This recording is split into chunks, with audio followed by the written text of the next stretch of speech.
So it's been an interesting week for our country, which is a great way to start an episode. Everybody just clicks off. I don't want to talk about it, leave me alone. It's been an interesting week. You know, a lot of upset people, a lot of happy people, which is usually the way it goes in a bipartisan system that we live in. And I just wanted to let everybody know, I just found out, and this is breaking news, apparently, regardless of who's president, you are in control of whether or not you're a piece of garbage human. It's crazy. Crazy how that works. So, if you're pro-Trump or you're pro-Biden or you're pro-Godzilla for president, I don't care. I have my political beliefs, and this isn't a political channel, so I'll just keep it to that. I will say, just be good people and care about each other and realize that this is not the end of the world for either side. And we will be fine. Everything's gonna be fine. Everybody calm down. Also, welcome to the show.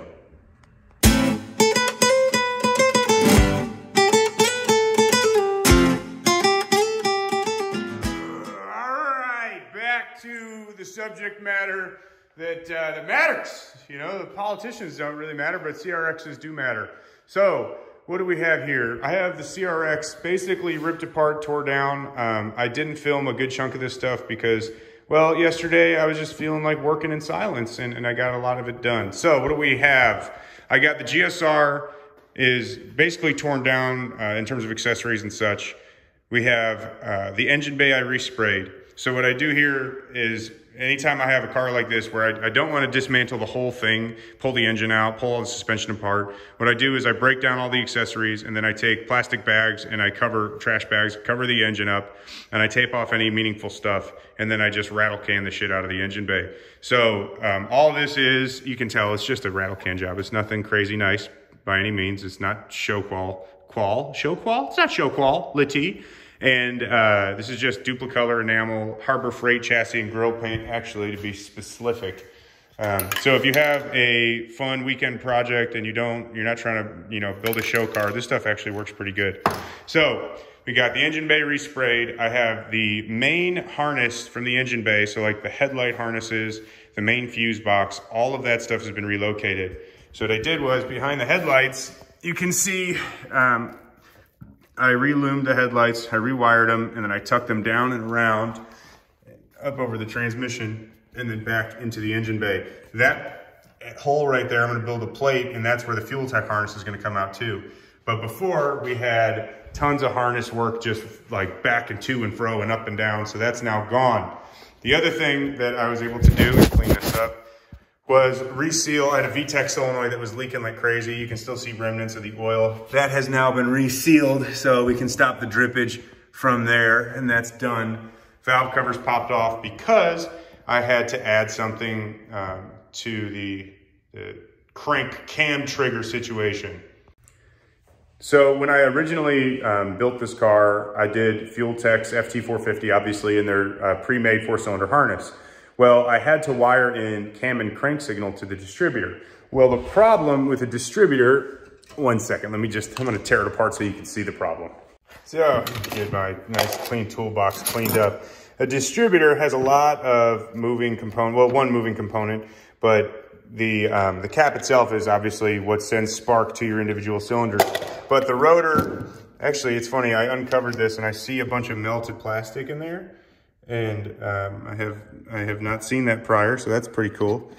And there's no set screw in my rotor, so that's cool. I'm uncovering this literally while I film. That's neat.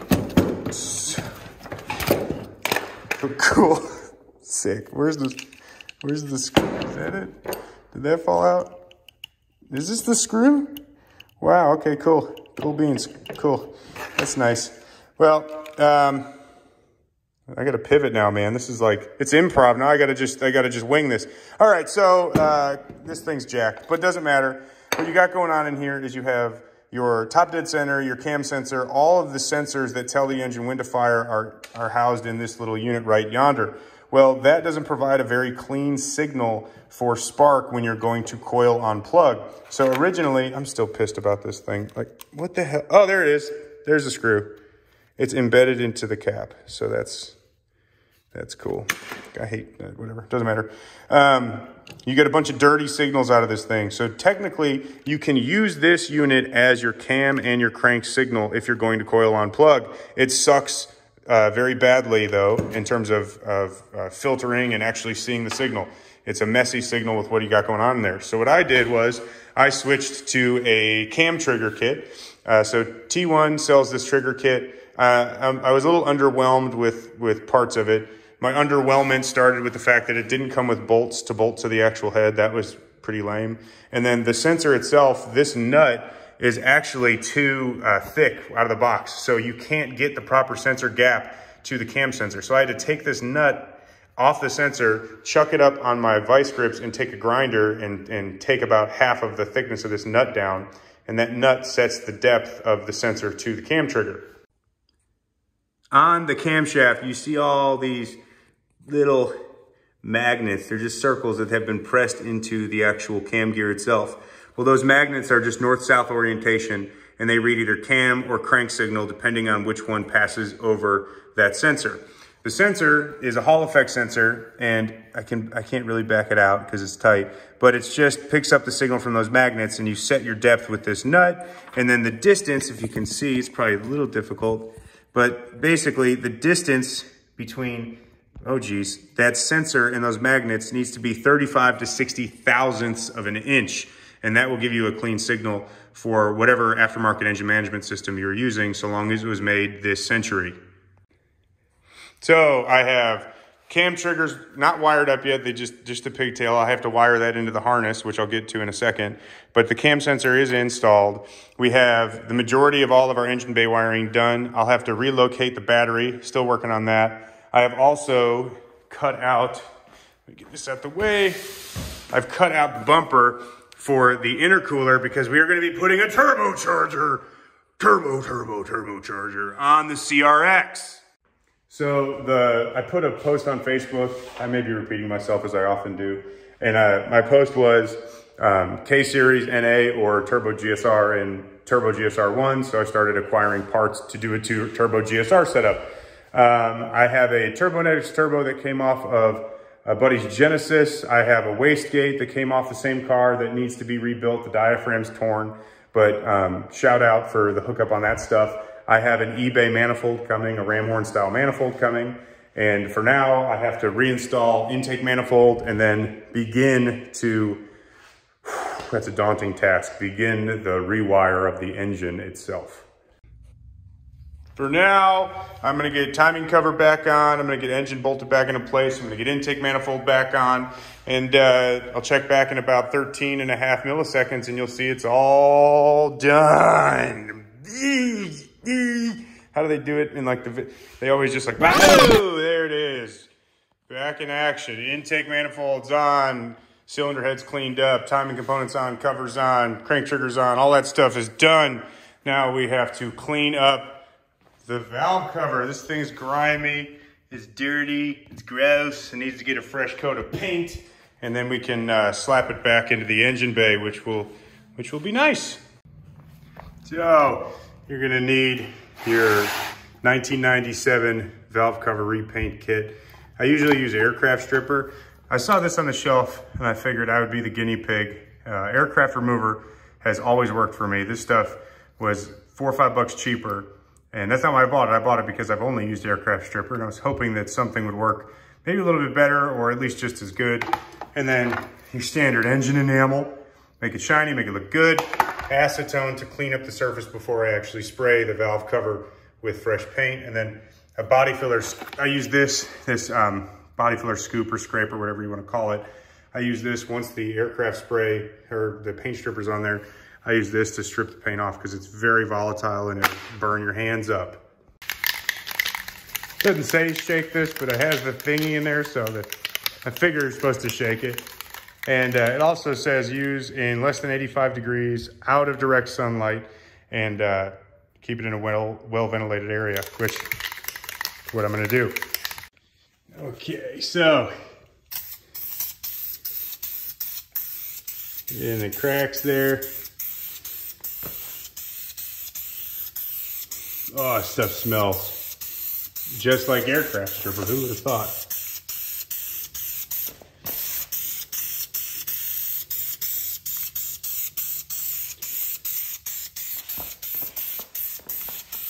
You get the idea, right?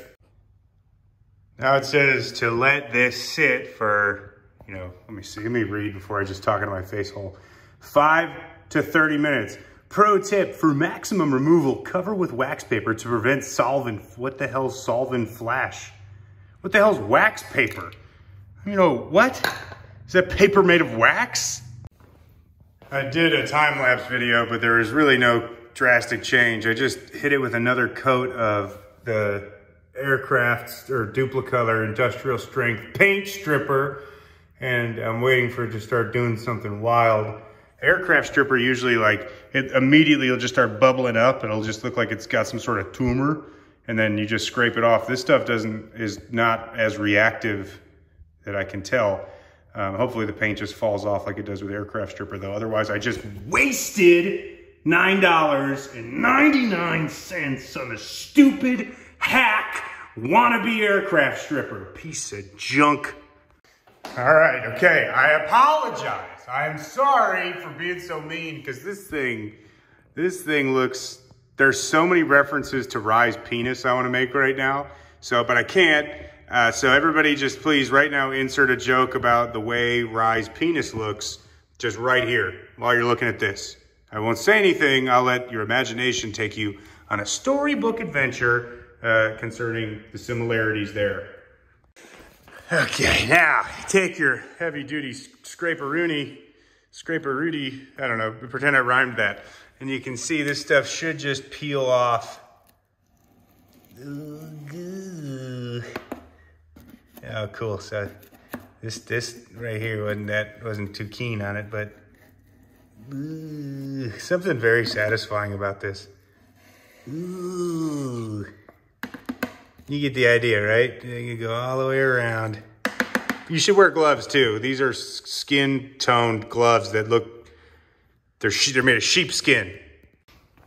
After scraping it for a little while and rinsing it off, that's all the paint that came off. Throw another coat down of the aircraft stripper, or just call somebody to powder coat this thing, because you realize it's gonna be a pain in the ass to get all this stuff out. Yet to be determined how I'm gonna react. All right, so this is as much as I could get cleaned out with the tools that I have. There's still tons of paint inside the coil area. I call it a coil area because I'm doing coil on plug. I'll have a plate that actually covers all that junk up. Drilled a couple holes for vents that are gonna go in the front. Now, take some acetone, wipe this turd down, plug up everything I don't want paint on, give her the old spray. So that's after a couple coats and it looks terrible. So that's good. Nope, still not fixing, it's not fixing it. Actually didn't turn out too bad. Obviously for rattle can, it looks like you sprayed it with a rattle can. But for all purposes, that's what I need it for. The other thing is, I go to my box of treats, look at this. Oh yeah! Look at that, I got a backup. So I'll have this one sandblasted and powder coated, and I'll also have the fittings welded on the front because I kept it 90s correct and I just JB welded these SOBs into place. But yeah, engine bay does look a hell of a lot better now. With a hood over the top, it'll cover up a lot of that. Like, let me shade it. Let me put some shade on it. You can see how much better it looks in the shade. But valve cover came out okay. I'm not stoked on it. Intercooler is mounted with zip ties right now. I have to, you can see the bumper is also zip tied up. I have to mark the intercooler for mounts to get made. But overall, a successful weekend adventure with the CRX. So more to come with this project. Stay tuned and stay calm. Everything's gonna be fine, America. We got GSRs in the game.